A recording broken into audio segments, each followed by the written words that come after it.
ఉదయం 7 గంటల నుంచి పోలింగ్ ప్రారంభమైంది. జూబ్లీహిల్స్ పోలింగ్ కేంద్రాల వద్దకు ప్రజలు చేరుకుంటున్నారు. తమ ఓటు హక్కును వినియోగించుకోవడానికి క్యూ లైన్లో సిద్ధంగా ఉన్నారు. రైట్, ఇక రహమత్ నగర్ నుండి శేఖర్, షేక్పేట్ నుంచి రాకేష్ మనకు ఫోన్ లైన్లో అందుబాటులో ఉన్నారు. షేక్పేట్ నుంచి రాకేష్ చెప్పండి, పోలింగ్ కేంద్రాల వద్ద ఎలా ఉంది పరిస్థితి? మనం ఇప్పటి వరకు చూసుకున్నట్లయితే 50 నుంచి 55% వరకే మనకు గతంలో చూసుకుంటే జూబ్లీహిల్స్ ఏరియాలో మనకు పోలింగ్ అనేది నమోదైంది. మరి ఈసారి ఆ పోలింగ్ శాతాన్ని పెంచే అవకాశం ఏమైనా ఉందా? ఎస్, ఈసారి పోలింగ్ శాతం పెరిగే అవకాశం కనిపిస్తూ ఉంది. ఎందుకంటే ఉప ఎన్నిక కావడంతో ప్రధాన పార్టీలన్నీ కూడా ఈసారి ప్రతి ఓటర్ని కలిసాయి. ఓటును ఖచ్చితంగా వేయాలని కోరడం జరిగింది. At the same time election commission కూడా ఓటింగ్ పర్సంటేజ్ పెంచేందుకు ఈసారి ప్రత్యేకమైన వసతులు కల్పించింది. మోడల్ పోలీస్ స్టేషన్లు ఏర్పాటు చేసింది. ఓటర్ స్లిప్పులు కూడా ప్రతి ఓటర్ కూడా 99% పంచినట్టుగా ఎన్నికల అధికారులు చెప్తా ఉన్నారు. దీంతో పాటు మొబైల్ కేంద్రాలు ఏర్పాటు చేశారు. ఇప్పటి వరకు సంబంధించి పోలింగ్ కేంద్రాలకు వెళ్లే ముందు మొబైల్ను బయట డిపాజిట్ చేయమని ఎన్నికల అధికారులు చెప్తుంటారు. కానీ బయట మొబైల్ ఇవ్వడానికి పెద్దగా వసతులు లేకపోయేది. కానీ ఈసారి మొబైల్ సెంటర్ ఏర్పాటు చేశారు. ప్రతి ఒక్కరు కూడా ఇక్కడ మొబైల్ డిపాజిట్ చేసుకుని ఓటు వేసి తిరిగి మళ్ళీ మొబైల్ తీసుకునే విధంగా ప్రత్యేకమైన భద్రత కూడా తీసుకోవడం జరిగింది. దీనికి సంబంధించి నెంబర్స్ ఇచ్చారు. మొత్తం కూడా ఈ నెంబర్స్ ఏవైతే ఉన్నాయో వీటి ద్వారా ఇక్కడ మామూలుగా మనం ఏదైనా సినిమా హాల్స్కో ఎక్కడికైనా వెళ్ళినప్పుడు ఎట్లయితే డిపాజిట్ చేస్తూ ఉంటామో అక్కడ అదే విధంగా కూడా ఇక్కడ పెట్టారు. ఈ కార్డ్స్ ఇస్తారు, అంటే ఇవి పాస్లు, నెంబర్ టోకెన్స్, ఇవి ఇందులో డిపాజిట్ చేసుకోవచ్చు. ఫోను ఈ టోకెన్ తీసుకుని ఓటేసి మళ్ళీ వచ్చిన తర్వాత ఆ టోకెన్ ఇస్తే తిరిగి మన ఫోన్ మనకిస్తారు. ఇలా ఒక్కొక్క బూత్కు ఒక్కొక్క మొబైల్ డిపాజిట్ సెంటర్ ఏర్పాటు చేయడం జరిగింది. ఇక దీంతో పాటు ప్రతి బూత్కు కూడా మొత్తం కూడా సీసీ కెమెరాల నిఘా పెట్టడం జరిగింది. బూత్కు సంబంధించి మొత్తం కూడా పూర్తి ప్రక్రియను కూడా రికార్డ్ చేయబోతున్నారు. ఎందుకంటే దొంగ ఓట్లు అనేది ఒక విమర్శ ఎప్పుడైనా ఎదురైతే దాని రికార్డును మొత్తం పరిశీలించి వెరిఫై చేయడం కోసం దీన్ని ఏర్పాటు చేసుకోవడం జరిగింది. దీనికోసం ఈ ప్రత్యేక నిఘా పెట్టారు. దీంతో పాటు డ్రోన్లకు సంబంధించి కూడా ఈసారి ప్రత్యేకమైన వ్యవస్థను ఏర్పాటు చేశారు. ఎందుకంటే సంబంధించి మొత్తం కూడా చుట్టూర ప్రాంతాల్లో 100 మీటర్స్ 144 సెక్షన్ పెట్టినప్పటికీ గతంలో కొన్ని చోట్ల అవాంఛనీయ సంఘటనలు జరిగాయి. వాటిని దృష్టిలో పెట్టుకుని డ్రోన్ల ద్వారా ఎప్పటికప్పుడు పరిస్థితిని సమీక్షిస్తున్నారు. ఎక్కడైనా ఎక్కువ మంది గుమ్ము కుడితే 3 నుంచి 4 ఎక్కడైనా ఆగితే ఖచ్చితంగా వాటిని క్లియర్ చేసే విధంగా కూడా పోలీస్ శాఖ ఎప్పటికప్పుడు బందోబస్తు ఏర్పాటు చేసింది. At the same time local పోలీసులు ఉంటే లోకల్ లీడర్లు కొంత ఇంపాక్ట్ చూపే అవకాశం ఉంటుంది కాబట్టి లోకల్ పోలీసులతో పాటు పారామిలిటరీ బలగాలను ఏర్పాటు చేశారు. వారి ద్వారా అయితే ఈజీగా ఇక్కడ గుంపులుగా ఉండేవారిని చెదరగొట్టొచ్చనే ఒక ఆలోచన ఉంది. At the same time Shaikpet డివిజన్లో 11 నుంచి 12 సమస్యాత్మక ప్రాంతాలు ఉన్నాయి. వాటి వద్ద ఇంకా ప్రత్యేకమైన బలగాలు ఏర్పాటు చేయడం జరిగింది. ఓవరాల్గా ఈసారి అయితే జూబ్లీహిల్స్ ఉప ఎన్నిక వెళ్ళే విషయంలో మాత్రం ఎన్నికల కమిషన్ అన్ని జాగ్రత్తలు తీసుకుందని చెప్పాలి. వికలాంగులు ఇతర వచ్చేందుకు ఓటు వేసే విధంగా ఈజీగా ప్రత్యేకమైన వ్యవస్థను ఏర్పాటు చేశారు. వీల్ చైర్లు కూడా ఏర్పాటు చేయడం జరిగింది.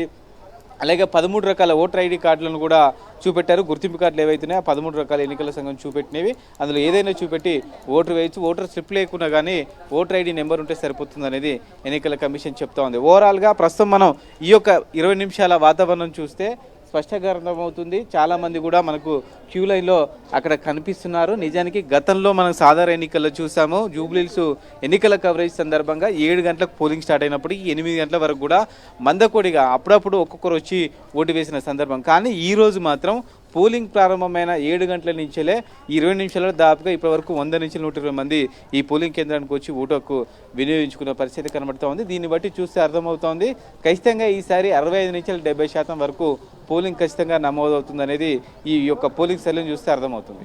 Right, thank you Rakesh. ఇక రహమత్ నగర్ నుంచి శేఖర్ మనకు లైవ్ లో అందుబాటులో ఉన్నారు. శేఖర్, దేశంలోనే ఇప్పటి వరకు ఎప్పుడు లేనటువంటి డ్రోన్ మానిటరింగ్ అనేది అందుబాటులోకి తీసుకొని వచ్చారు. మరి అక్కడ భద్రతా ఏర్పాట్లు ఎలా ఉన్నాయి, పర్యవేక్షణ ఎలా సాగుతుంది? ఎస్ మహేశ్వరి, జూబ్లీహిల్స్ బైపోల్ తెలంగాణ రాష్ట్ర రాజకీయాల్లో కీలకమైనటువంటి ఎన్నికగా ఇటు రాష్ట్ర ప్రభుత్వం అట్లాగే విపక్ష పార్టీలు భావిస్తూ ఉన్నాయి. ఇందులో భాగంగానే ఉదయం 7 గంటలకు ఎలక్షన్ పోలింగ్ ప్రారంభమైంది. దాదాపుగా జూబ్లీహిల్స్ పరిధిలో ఉన్నటువంటి 407 పోలింగ్ స్టేషన్స్లలో కూడా పోలింగ్ ప్రారంభమైందని కూడా చెప్పుకోవచ్చు. ప్రస్తుతం మనం రెహమత్ నగర్ డివిజన్లోని పబ్లిక్ స్కూల్ దగ్గర ఉన్నాము. ఓటర్లు ఇక్కడికి పెద్ద ఎత్తున కూడా వస్తూ ఉన్నారు. ఈ ప్రస్తుతం మనకు విజువల్లో కనిపిస్తున్నటువంటి ఏదైతే ఈ స్కూల్లో దాదాపు 7 పోలింగ్ స్టేషన్స్ ఉన్నాయి. ఒక్కో పోలింగ్ స్టేషన్ పరిధిలో 700 నుంచి 1700 మంది ఓటర్లు ఉన్నారు. ఓటర్లంతా కూడా తమ ఓటు హక్కును వినియోగించుకోవడానికి ఉదయాన్నే పోలింగ్ స్టేషన్స్కి వస్తున్నటువంటి పరిస్థితులు ఉన్నాయని చెప్పుకోవచ్చు. ఇక రెహమత్ నగర్ డివిజన్ చాలా కీలకమైనటువంటి డివిజన్గా భావిస్తూ ఉన్నారు. ఆ బైపోల్ మొత్తం రిజల్ట్ను ఈ రెహమత్ నగర్ డివిజన్ ప్రభావితం చేస్తుంది అన్నట్లుగానే అన్ని పార్టీలకు సంబంధించినటువంటి నాయకులు ఆలోచన చేస్తున్నటువంటి పరిస్థితులు. ప్రస్తుతం మనం విజువల్స్లో చూడొచ్చు. క్యూ లైన్లో ఓటర్లంతా కూడా ఉన్నారు. ఓటు హక్కును వినియోగించుకోవడానికి ఉదయాన్నే వచ్చినటువంటి పరిస్థితులు. ఇక పోలింగ్ నిర్వహణ కోసం అధికారులు అన్ని ఏర్పాట్లు చేశారు. ప్రస్తుతం మనం ఉన్నటువంటి ఈ స్కూల్ దగ్గర కట్టుదిట్టమైనటువంటి ఏర్పాట్లు ఉన్నాయని చెప్పుకోవచ్చు. జూబ్లీహిల్స్ బైపోల్ మొత్తంలో 68 పోలింగ్ స్టేషన్స్ అత్యంత critical polling stations, సమస్యాత్మకమైనటువంటి polling స్టేషన్గా election commission గుర్తింది. అందులో ఇదొక పోలింగ్ స్టేషన్ అని కూడా చెప్పుకోవచ్చు. మనం విజువల్స్లో చూడొచ్చు. ఇక్కడ పోలింగ్కి సంబంధించినటువంటి ఓటర్ల సంఖ్యను కూడా ఏర్పాటు చేశారు. మొత్తం ఈ ఏదైతే పోలింగ్ స్టేషన్ 160వ పోలింగ్ స్టేషన్ ఉందో ఆ పోలింగ్ స్టేషన్లో మొత్తం ఓటర్లు 1027 మంది ఓటర్లు ఉన్నారు. మొత్తం 58 మంది అభ్యర్థులు, దానికి సంబంధించినటువంటి లిస్టును కూడా ఈ పక్కనే అంటివేయడం జరిగింది. వచ్చేటువంటి ఓటర్లకు అవగాహన కోసం ఏ అభ్యర్థి ఎక్కడ ఉన్నాడు, ఈ వీవీప్యాట్లకు సంబంధించినటువంటి ప్రదర్శన ఏ రకంగా ఉంటుంది, ఏ రకంగా ఓటు హక్కును వినియోగించుకోవాలి, వచ్చేటువంటి సందర్భంలో ఎలాంటి గుర్తింపు కార్డులు తీసుకురావాలన్నటువంటి అంశాలన్నింటినీ కూడా ఇక్కడ చాలా స్పష్టంగా ఈ పోలింగ్ బూత్ ముందు ఏర్పాటు చేసినటువంటి పరిస్థితులు. ఓటర్లంతా కూడా బారులు తీరారు. కొంతమందిని మాట్లాడించేటువంటి ప్రయత్నం చేశాం.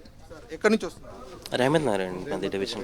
ఎట్లా ఉన్నాయి ఇక్కడ ఏర్పాటు? ఎట్లా ఉంది ఏంటండి ఏర్పాటు? ఎట్లా ఉంది ఏర్పాటు? బాగానే ఉందండి. ఐ థింక్ పోలింగ్ కొద్దిగా లేట్గా స్టార్ట్ అయినట్టుంది. ఇంకా జనాలు లోపలికి వెళ్ళలేదు, ఇప్పుడే వెళ్ళేది స్టార్ట్ చేశారు. మేబీ తొందరగా స్టార్ట్ చేస్తే ఓటింగ్ ఎక్కువ అవ్వచ్చు. ఎందుకంటే లాస్ట్ టైం ఓన్లీ 40% పట్టాయి కాబట్టి మేబీ ఈసారి కొద్దిగా ఫాస్ట్గా చేస్తే మేబీ ఓటింగ్ పర్సంటేజ్ అనేది పెరగవచ్చు. ఆఫీసర్స్ వచ్చారా? మీకు ఓటు హక్కును ఎట్లా వినియోగించుకోవాలి ఎట్లా చెప్తున్నారు? అందరు చెప్పారండి. ఎందుకంటే ఇప్పుడు మార్నింగ్ టైం కాబట్టి ఆఫీస్కి వెళ్ళే వాళ్ళు చాలామంది ఉంటారు కాబట్టి తొందరగా ఓపెన్ చేస్తే కొద్దిగా ఓటింగ్ పర్సంటేజ్ ఓటు హక్కును వినియోగించుకోవడానికి ఉద్యోగులంతా కూడా ఉదయాన్నే ఓటు హక్కును వినియోగించుకొని ముందుకు వాళ్ళు వర్క్కి వెళ్ళాలన్నటువంటి ఆలోచనలో ఉద్యోగులంతా కూడా ఉన్నారు. రెహమత్ నగర్ డివిజన్ చాలా కీలకమైనటువంటి డివిజన్గా ఓటర్లంతా కూడా భావిస్తూ ఉన్నారు. అట్లాగే రాజకీయ పార్టీలు కూడా భావిస్తూ ఉన్నాయి. ముఖ్యంగా డ్రోన్ ఫెసిలిటీ ఈసారి కొత్తగా తీసుకొచ్చిందని చెప్పుకోవచ్చు. నిఘా పెద్ద ఎత్తున కూడా ఏర్పాటు చేసినటువంటి పరిస్థితులు. 100 మీటర్స్ బయటనే అన్నీ కూడా డిపాజిట్ చేయాలి. ముఖ్యంగా మొబైల్ లాంటి వస్తువులను కూడా డిపాజిట్ చేయాలని అధికారులు చెప్తా ఉన్నారు. ప్రస్తుతం ఓటింగ్ అంతా కూడా చాలా ప్రశాంతంగా జరుగుతూ ఉంది. ఓటర్లు బారులు తీరుతున్నటువంటి పరిస్థితులు ఉన్నాయి. Maheshwari. Right, thank you Shekhar. Sakshi ప్రతినిధులు అందించిన సమాచారం మేరకు జూబ్లీహిల్స్లో ఓటింగ్ ప్రక్రియ కొనసాగుతుంది. ఉదయం నుంచి అంటే 7 గంటల నుంచి కూడా ఓటర్లు బారులు తీరారు. తమ ఓటు హక్కును వినియోగించుకోవడానికి సిద్ధంగా ఉన్నారు.